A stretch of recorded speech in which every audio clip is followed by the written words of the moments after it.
Hey everyone, how's it going?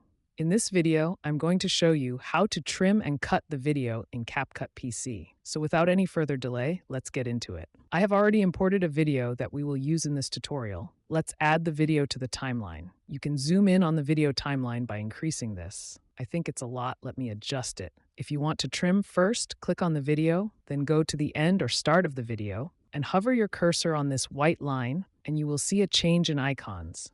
Then just click and hold like I'm doing and drag where you want to stop. There is another way of doing this. Just take your cursor where you want to add a cut. You can see this yellow line, and if do Control B, you can see the video is cut into two parts. Also, you can split the video by clicking on this icon. That's how you can trim and cut video in Capcut PC. Let me know in the comments if you have any questions. Please make sure you subscribe to the channel. Thanks for watching. I know you told your friend you're not okay, and tell me what's wrong and